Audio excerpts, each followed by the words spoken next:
Assalamualaikum warahmatullahi wabarakatuh. Perkenalkan, nama saya Ira Mahyuni Nur dengan NIM 432419026. Di sini saya akan membuat video terkait dengan UAS Mikrobiologi dengan dosen pengampu Pak Sam Kumaji. Dalam video ini ada 4, yakni yang pertama terkait pembuatan substrat padat, yang kedua solid stage fermentation, yang ketiga pembuatan sel amobil, dan yang keempat produksi sel amobil. Baik, yang pertama fermentasi substrat padat. Fermentasi substrat padat dapat berlangsung dalam berbagai bentuk yang berbeda tergantung pada apakah mikroorganisme bersifat asli, kultur murni, atau kultur campuran. Nah, fermentasi yang menggunakan mikroflora asli atau indigenous terutama diarahkan untuk ensiling dan pengkomposan. Ensiling ialah suatu proses anaerobik yang melibatkan tanaman pertanian dan dilaksanakan pada suhu 25-30 derajat Celcius selama 1-2 minggu. Selanjutnya, tahapan kultivasi substrat padat. Ada 7 tahapan. Yang pertama, adanya persiapan substrat, di mana pengecilan ukuran agar substrat itu mudah difermentasi oleh mikroorganisme.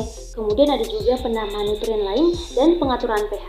Yang kedua, ada sterilisasi atau pasteurisasi. Yang ketiga, penyiapan inokulum. Keempat, inokulasi. Yang kelima, inkubasi. Keenam, pemeliharaan kondisi agar optimal. Ketujuh, permanenan dan ekstra produk. Ada juga konsekuensi sedikitnya air dalam kultivasi substrat padat dengan memenuhi beberapa persyaratan. Yang pertama, ada AW lebih kecil dari 0,99, itu cocok untuk fungi dengan 0,93 sampai 0,98. Bakteri dan hamir umumnya optimal bila AW di atas 0,99. Nah, yang kedua itu terbatasnya pindah panas yang dapat menyebabkan masalah overheating terutama pada skala besar. Yang ketiga, konsentrasi substrat lebih tinggi, di mana KSP atau kultivasi substrat padat sama dengan 90-99 derajat substrat, dan KSC atau kultivasi substrat cair sama dengan 10%. Nah, tingginya konsentrasi ini berpotensial menimbulkan efek represi dan penghambatan. Nah, ini yang perlu diperhatikan dalam pembuatan kultivasi substrat padat. Ada beberapa kelebihan kultivasi substrat padat dibandingkan dengan kultivasi substrat cair. Yang pertama, medium pada umumnya sederhana dan tidak memerlukan treatment yang kompleks. Nah, kebanyakan berasal dari hasil pertanian karena sudah mengandung seluruh nutrien yang dibutuhkan mikroba. Misalnya ada biji-bijian, dedak gandum, jerami, ongok, dan lain-lain. Yang kedua, karena AW rendah, maka mengurangi peluang adanya kontaminasi oleh bakteri ataupun hamir. Yang ketiga, substrat mempunyai kandungan nutrisi yang lebih tinggi konsentrasinya. Nah, reaktor umumnya itu lebih kecil ukurannya dibanding dengan kultivasi substrat cair. Yang keempat, tenaga aerasi lebih rendah dibandingkan kultivasi substrat cair. Yang kelima, untuk inokulum umumnya dalam bentuk spora yang tidak perlu adanya reaktor yang besar. Nah, yang keenam, proses hilirnya itu lebih mudah. Bahkan pada produksi pupuk atau pakan tidak dihasilkan limbah.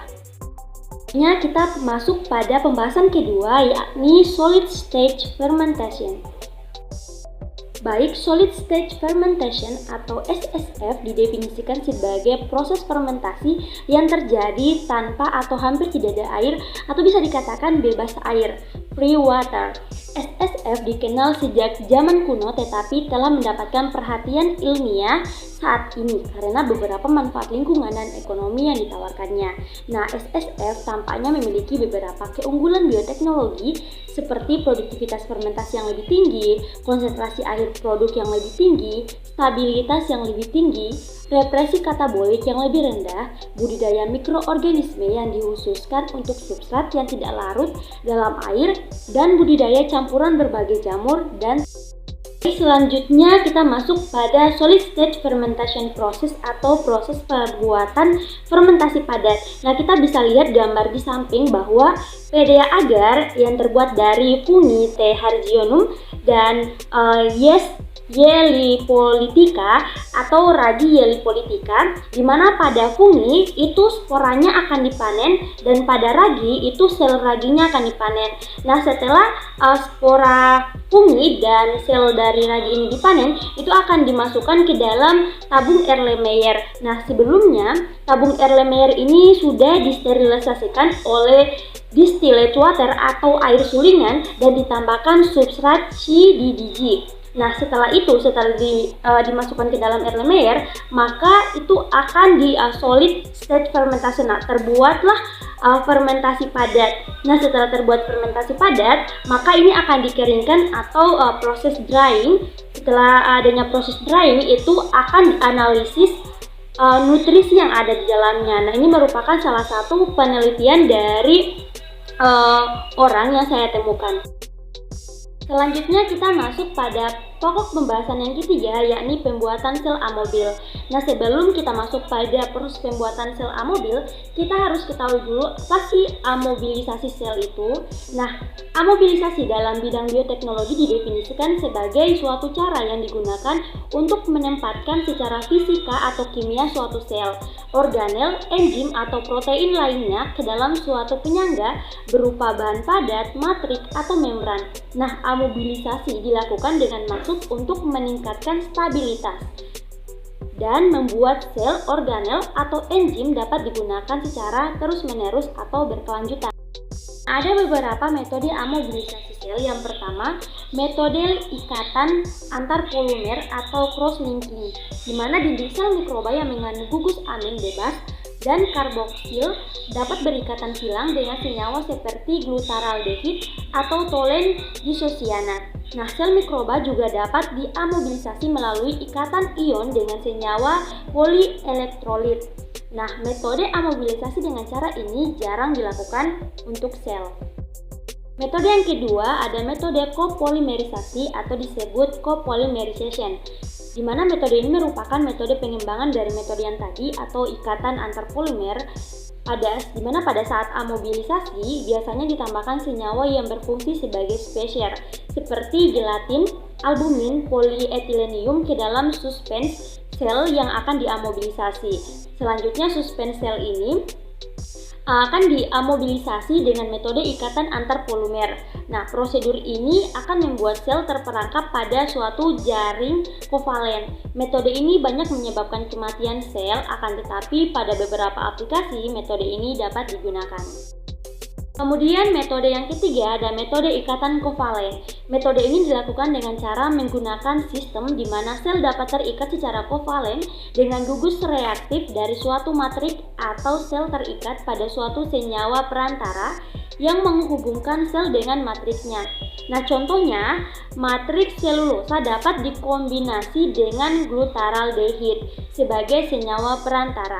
Senyawa perantara ini sebagian besar bersifat toksik sehingga dapat merusak sel. Baik, kita masuk pada teknik pembuatan sel amobil. Ada beberapa teknik dalam pembuatan butiran sel amobil, diantaranya dengan membuat desintegrasi sel ke dalam blok-blok polimer secara mekanik. Nah, cara ini menghasilkan keseragaman partikel yang rendah. Cara lain yang bisa digunakan adalah dengan membekukan sel bersama-sama dengan matriknya. Setelah itu diperkecil ukurannya dengan pemotongan. Cara ini kurang efisien untuk pembuatan dalam jumlah besar.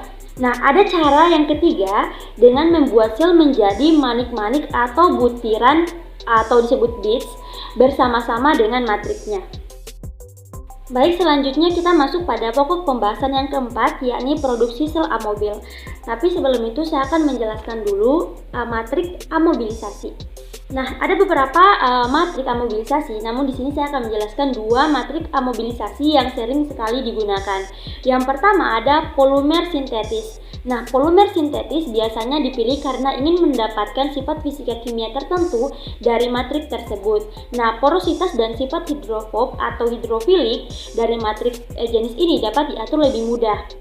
Contoh polimer sintetis yang banyak digunakan untuk amobilisasi sel adalah gel poliakrilamid, kemudian ada metakrilat, ada poliuretan, dan resin epoksi. Selain itu, ada juga polimer alam. Polimer alam mempunyai keunggulan yang tidak dimiliki oleh polimer sintetis, yaitu polimer alam dapat diterima oleh hampir semua jenis sel. Sel umumnya dapat mempertahankan avaliabilitas yang tinggi apabila diamobilisasi dengan polimer alam. Baik, selanjutnya saya akan menjelaskan terkait produksi sel amobil. Namun di sini saya mengambil salah satu jurnal terkait aktivitas antibakteri sel amobil Streptomyces griseus dengan ATCC 10137 dalam matriks poliakrilamid terhadap Staphylococcus aureus ATCC 25923. Nah, di mana amobilisasi sel untuk memproduksi antibakteri ini menggunakan matriks poliakrilamid, di mana proses polimerisasi poliakrilamid yang terjadi adalah reaksi antara monomer akrilamid dan NN. Nah, NN metilen bisakrilamid. Nah, poliakrilamid akan terbentuk saat terjadi polimerisasi dengan penambahan amonium persulfat dan sebagai katalisator kimia menggunakan atau yang digunakan adalah N aksen. Nah, N-aksen ini adalah tetrametil etilendiamin atau disebut dengan TEMED atau TEMED. Dalam penelitian ini digunakan variasi 3 konsentrasi monomer akrilamid di mana konsentrasi 8%, 12%, dan 16%, dan monomer bisakrilamidnya dengan konsentrasi tetap yakni 0,7%. Variasi konsentrasi monomer akrilamid bertujuan untuk mengetahui konsentrasi monomer akrilamid yang menghasilkan aktivitas antibakteri paling besar. Nah, berdasarkan penelitian ini dapat diketahui bahwa amobilisasi sel dengan menggunakan matriks gel poliakrilamid menghasilkan gel yang berbentuk kubus dengan ukuran 3 mm kubik dengan konsentrasi monomer akrilamid yang berbeda akan didapatkan konsisten gel yang berbeda pula, di mana dengan penambahan konsentrasi monomer akrilamid gel akan semakin keras dan kuat. Sedangkan yang tidak ditambahkan itu akan cenderung tidak kuat atau lembek. Baik, itu dia presentasi terkait dengan UAS Mikrobiologi Industri saya. Lebih dan kurangnya saya mohon maaf, dan thanks for watching.